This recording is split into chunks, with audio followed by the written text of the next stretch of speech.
Beleza, galera?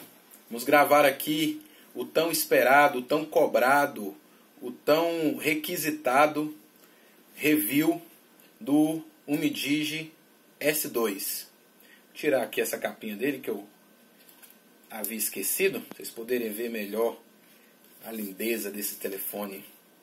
Ó, é lindo de frente e é lindo de verso. Celular impecável, maravilhoso, lindo demais, demais, demais. Bom, gente, é o seguinte, eu trouxe para vocês aqui hoje informações mais detalhadas sobre esse aparelho. Há aproximadamente 2 semanas atrás, mais precisamente no dia 8, eu recebi o aparelho, né? Recebi dos Correios. Na verdade, fui nos Correios buscar, porque ele foi taxado. A taxa padrão aí, que o pessoal sabe, entre 200 e 212 reais, eu fui taxado em 208 reais. Então, esse aparelho, eu comprei ele na pré-venda, logo no início da pré-venda na loja Gearbest, e fiz o pedido. Como toda pré-venda, para vocês que já têm costume de comprar produtos na Gearbest, na Banggood, no AliExpress, você sabe que quando você compra um produto na pré-venda, ele demora bastante tempo para ser enviado, né? Então, depois que foi enviado, eu recebi ele cerca de 25 dias. No outro vídeo eu falei que eram 25 dias corridos, mas foram 25 dias úteis no total, certo? Então, vamos começar. Umidigi S2, comprei o produto na cor vermelha, como vocês veem aí, um vermelho, realmente um tom de vermelho, na minha opinião, muito bonito, muito agradável aos olhos. A aparência do celular realmente é fenomenal, fantástico. Um dos mais bonitos aparelhos que eu particularmente já tive. Configuração desse aparelho. Processador MediaTek Helio P20. Chip gráfico Mali T880. Memória dele 4 GB DDR4 Dual Channel. A memória interna, a memória ROM dele, para memória para armazenamento de arquivos 64 GB, ele tem também a possibilidade de expansão de até 256 GB. Você pode pôr, além dos 64, um cartão de memória de até mais 256 GB. Ele possui aquele slot híbrido, para que você coloque ou um cartão de memória e um cartão SIM, ou 2 cartões SIM, sem possibilidade de colocar cartão de memória. Dimensões desse aparelho. Ele tem 15 centímetros de comprimento, ele tem 8 centímetros de largura e ele tem cerca de 7,8 milímetros de espessura. É um celular relativamente bem fino, não chega a ser o dos mais finos, mas também tem uma pegada muito boa, realmente muito bem confortável para você tê-lo nas mãos. Ele possui os sensores de biometria aqui atrás, abaixo das câmeras, né? Sensor de biometria que é bem rápido. Vou tentar mostrar para vocês aqui o desbloqueio da tela. Opa, foi. Geralmente ele não falha não. Eu que estou colocando o dedo na posição errada. Ó. Desbloqueio de tela dele bem rápido. Você encosta o dedo, não precisa ficar com o dedo lá. Você encosta o dedo e já desbloqueia bem rápido. Ele tem também o sensor de acelerômetro, barômetro, bússola e giroscópio. O giroscópio, até o pessoal havia me perguntado se ele tinha giroscópio para poder jogar aqueles jogos, principalmente com o óculos, né? Com aquele óculos de realidade virtual, e também para poder jogar alguns jogos, tipo o Pokémon GO, por exemplo, que você tem que ter o giroscópio para estar acompanhando os seus movimentos. Então ele possui todos esses sensores.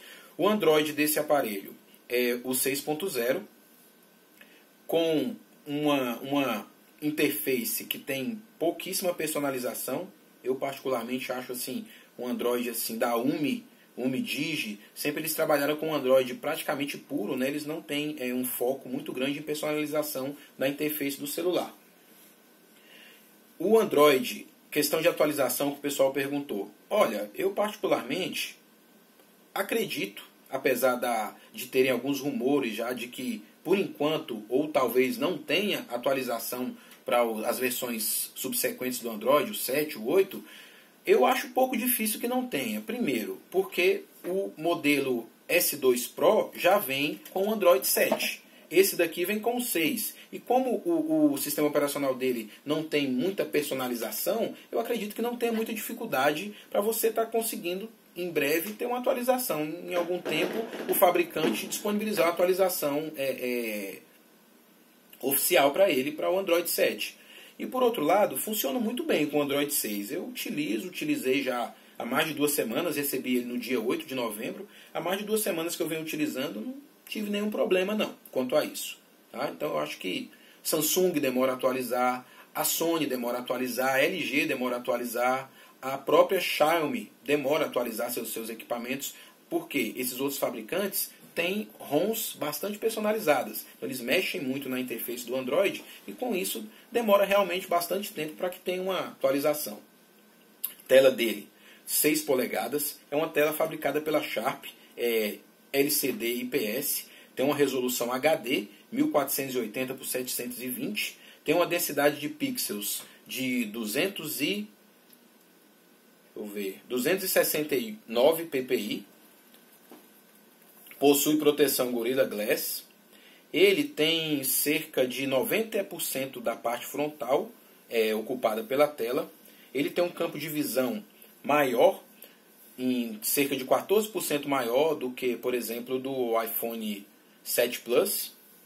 Então, e tem a proteção Gorilla Glass 4, que é a penúltima, né? A última que lançou agora, a mais recente, é a Gorilla Glass 5. Está presente, por exemplo, no Samsung Galaxy S8 e alguns outros modelos de alta gama, né? Top de linha. O corpo do aparelho é todo em metal, chamado Unibody, pelo fabricante, né? É uma construção muito robusta, muito bem feito, realmente não tem nada a falar de negativo sobre a construção do aparelho, realmente é perfeito, impecável em todos os aspectos. É um aparelho que você sente firmeza, você sente que é um material de muita qualidade, não tem nada frágil, não tem nada que venha a você olhar e falar que o aparelho não tem uma boa qualidade de construção. Em termos de configuração, o processador dele, como eu já falei, é o LP20, 2.3 GHz octa-core, o chip gráfico, o Mali T880, combinados com os 4 GB de RAM, consegue trazer nos testes do AnTuTu 60.188 pontos. 60.188 foi o que eu obtive. Isso coloca o aparelho no ranking de 51, posição 51 no ranking. Por que isso? O aparelho, ele é um aparelho voltado para o custo-benefício. É um aparelho muito bonito, de construção impecável, é um aparelho com uma tela muito boa e é um aparelho com uma bateria muito boa também, de 5.100 mAh. Essa bateria, ela, segundo o fabricante, concede ao usuário cerca de 2 dias de uso sem que precise ser recarregada. O que acontece? Na prática, no meu uso, essa bateria eu consegui utilizar ela cerca de 1 dia e meio. Qual que é o meu uso? Eu não jogo, geralmente eu não utilizo jogos no celular, tá? Eu não fico o tempo todo bitolado olhando o Facebook, olhando o Instagram, olhando o WhatsApp. Então eu devo mexer no celular sempre quando chega uma mensagem, uma coisa, eu tenho que mandar uma mensagem para alguém. Eu utilizo bastante GPS. GPS eu utilizo ele, coloco o celular, eu tenho um suporte, coloco ele no carro, utilizo o GPS. E outra coisa, eu tenho Wi-Fi em casa, tenho Wi-Fi no trabalho. Quando eu não estou nem em casa nem no trabalho, eu fico o tempo todo no 4G. Então isso daí consome também bastante bateria. Eu acredito que, dependendo do perfil de usuário, deva conseguir chegar sim aos 2 dias de bateria. 1 dia de uso intenso é tranquilo. Qualquer usuário vai conseguir. Tirando, obviamente, jogos, né? Porque isso realmente consome muita bateria. E se for assistir filme, por exemplo, você tem um Netflix aí, quer passar 2 dias assistindo filme? Com certeza não vai dar. Quer passar um dia inteiro, de 6 da manhã à meia-noite, assistindo filme? Também não vai dar, porque o que consome mais bateria é a tela. Mas fora isso, uso comum, uso mediano, 1 dia, 1 dia e meio, até 2, com certeza deve dar sim. 5.100 mAh realmente é muita bateria. Agora voltando ao ponto do AnTuTu, da posição dele ser 51, não ser, digamos, entre os 10. O que acontece? O processador LP20, ele não foi voltado especificamente para performance. É um processador que alia performance consideravelmente boa a uma economia de bateria. Então o que acontece? Se você tem um aparelho em que tem um processador LP20 com um Mali T880 e 4 GB de RAM, você não vai conseguir chegar nos top 10, por exemplo, ou top 20 do AnTuTu, porque você vai ter aliado performance e economia de bateria. Um processador, inclusive, não sei se vocês analisaram ou viram aí recentemente publicações na internet, nos sites especializados, que a MediaTek ela vai deixar, ou já deixou até, de fabricar processadores de alta performance. Parou de tentar, digamos assim, competir principalmente com a sua principal concorrente, que é a Qualcomm. A Qualcomm é a top hoje em dia, há muito tempo na verdade, a Qualcomm e a própria Apple. São as tops, né, de maior rendimento, maior performance em termos de chip de processamento. Então ela vai agora em diante se dedicar apenas à fabricação de chips de processamento, né, de processadores, da gama média para baixa. Na gama alta ela não vai mais tentar disputar, digamos assim, com as grandes, com as enormes Apple e Qualcomm. Então o que você tem em mãos? Você tem um processador que te entrega um bom rendimento, você tem um chip gráfico que consegue lhe proporcionar também uma performance muito boa, inclusive para jogos. Em termos de jogos, eu vou logo falar. Eu instalei nesse aparelho 2 jogos. Eu instalei o Asphalt 8 e instalei o Modern Combat 5. Ambos os jogos eu obtive boa performance. Performance realmente bastante considerável. O que acontece? O que eu me refiro a isso? O gráfico, qualidade do gráfico muito boa. Relativamente assim, eu tenho um S7, um Galaxy S7, eu instalei o jogo em ambos, fiz uma comparação e realmente vou ser bem sincero, eu não sou especialista em jogos, até mesmo porque eu não tenho costume de estar jogando no celular. Mas ele me entregou uma performance, para mim, idêntica à do S7. Não travou, não teve lag, não teve engasgos, nada disso. E a imagem, a qualidade da imagem em si também, eu particularmente não notei diferença do S7 para esse celular, de forma alguma. Achei tudo igual. No Modern Combat também não notei diferença. Eu notei um pouco de diferença, bem sutil, nada muito assim gritante, no gráfico. O gráfico, a imagem, a qualidade da imagem do S7 é um pouco melhor. Agora, em termos de travar, de engasgar, de ter lentidão, não aconteceu de forma alguma. Nem no S7 e nem no S2. Vamos falar aqui agora um pouco de um dos quesitos que o pessoal também foca bastante quando adquire um celular. Eu particularmente me interessa bastante esse quesito, chama-se som. O som desse aparelho, ele é mono. Ele sai apenas por essa saída aqui, ó. Ele não tem, como alguns outros que estão saindo agora, tem alguns agora que estão saindo som aqui e som aqui, um som estéreo. Esse daqui ele é mono, ele só sai por aqui mesmo. O que eu pude perceber? Ele não tem um som tão alto, mas também não é tão baixo, se você escuta aqui pela saída de alto-falante do aparelho. Como que acontece? Eu percebi que o som dele ele se dedica mais aos agudos. Ele não tem assim muito aquele punch do grave, assim, aquele peso do grave. Ele é um som mais médio para agudo.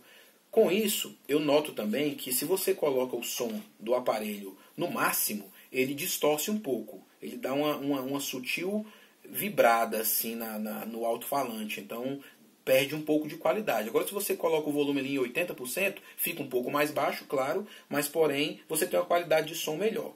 Outra coisa que eu percebi é que no fone realmente é onde ele me decepcionou um pouco. O som do fone dele é baixo, né? Como eu falei já no vídeo de unboxing, ele não tem conexão P2, né? Aquela conexão de 3,5 milímetros, como grande parte dos aparelhos.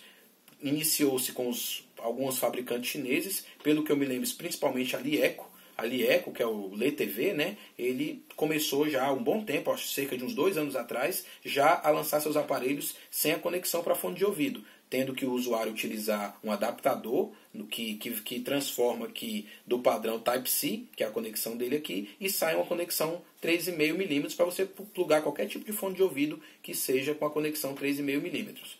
Quando você pluga o fone, eu testei com 2 fones que eu tinha à disposição. Fones comuns com fio, o fone do iPhone 6S original, que eu tinha aqui em casa um fone desse, e tinha também o fone do meu S7 original também. Ambos eu consegui a mesma performance de áudio. Vou fazer um comentário sobre essa performance. O som é relativamente baixo, mais baixo do que, por exemplo, no S7. Quando eu coloco o meu fone no S7, é uma altura bem superior à altura que eu obtenho com o Mi Digi S2.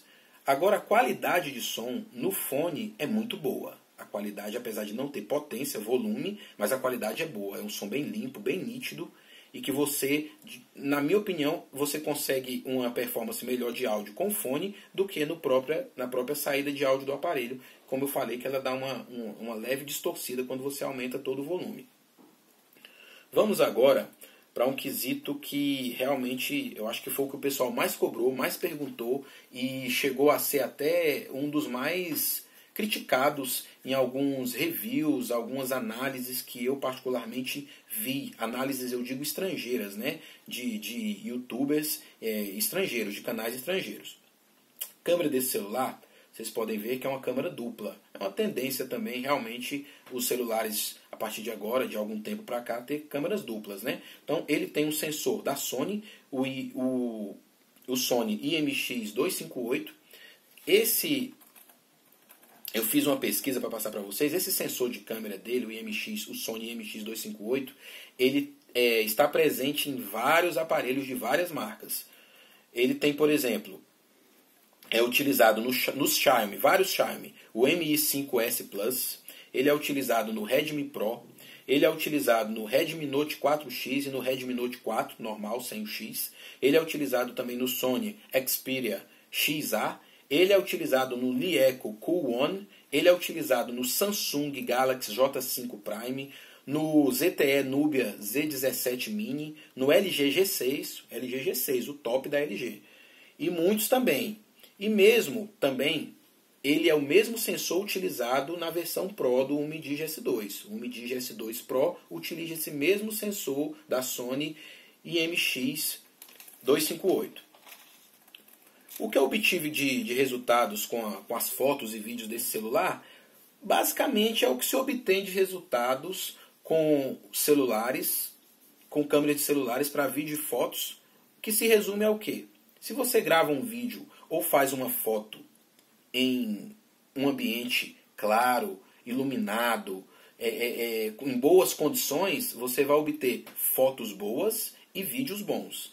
Agora, se você grava vídeos ou tira fotos em ambientes com baixa iluminação ou de noite, ou ambientes fechados à noite, por exemplo, ou um ambiente fechado com pouca iluminação, você vai obter resultados de médio para ruins. Com esse celular não é diferente.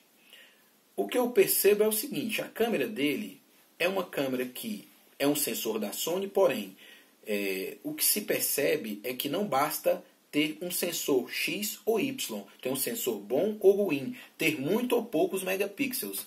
Além do sensor, exige o tratamento de imagem que é dado pelo software de tratamento de imagem do aparelho. Um exemplo simples. Google Pixel, tido e realmente comprovado como a melhor câmera de celular do mercado. Tanto o Google Pixel 1 quanto o Google Pixel 2, agora o mais recente. O que se percebe é o seguinte, o Google Pixel ele não tem uma câmera fenomenal de 20 ou 30 ou 40 megapixels. Só que o software de tratamento que a Google implantou nesse modelo de aparelho faz com que obtenha do sensor de câmera dele a melhor performance possível. E com isso consegue-se o melhor resultado em fotos possível para um celular. Outros que têm uma grande qualidade são, por exemplo, o Galaxy S7, S8.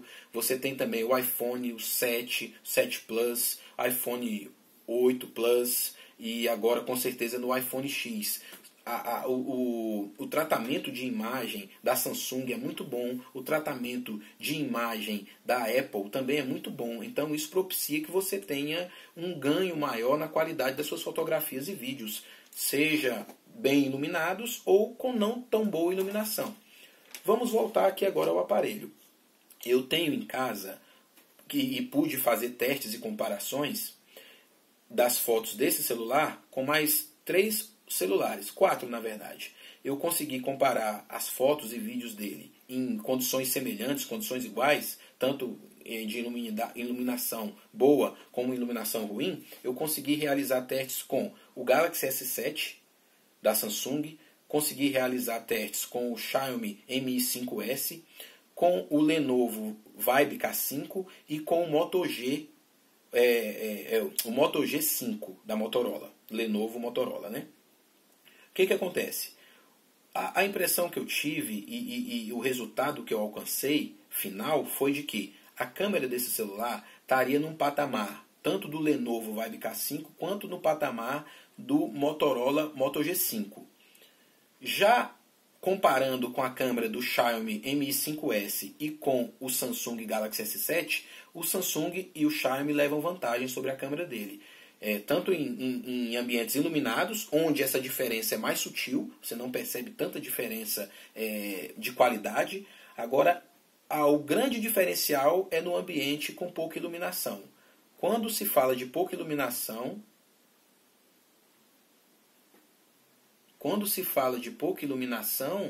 o Xiaomi e o Samsung levam uma grande vantagem em qualidade de imagem, tanto de filmagem quanto de fotos. O aparelho entrega ao usuário o que realmente se presta a entregar.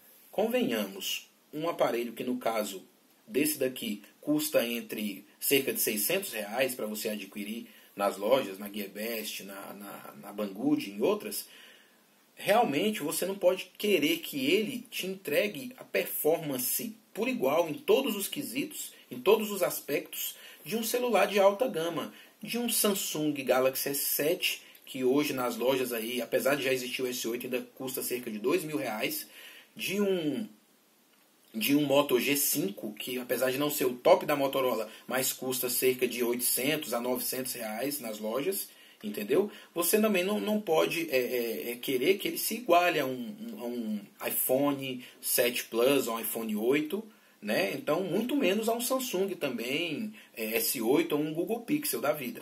Então, o que acontece? Na minha opinião, para fechar o raciocínio no quesito câmera, eu acredito que para o custo-benefício ao qual esse celular se promete, se dedica, né, o que a marca procurou fazer e trazer para os seus usuários, eu acredito que está de muitíssimo bom tamanho. Não desabono a qualidade do celular no geral em função da câmera dele perder em qualidade para um celular X ou Y que são top de gama. Entendeu? Então o que acontece? Vamos avaliar aqui. Eu vou fechar essa análise. Gostaria de falar para vocês que se vocês tiverem alguma dúvida, alguma questão que faltou eu falar no vídeo, alguma questão que vocês gostariam de saber um pouco a mais sobre alguma parte da configuração do celular, da qualidade do modelo, vocês podem fazer perguntas lá nos comentários no vídeo, entendeu? Agora eu vou falar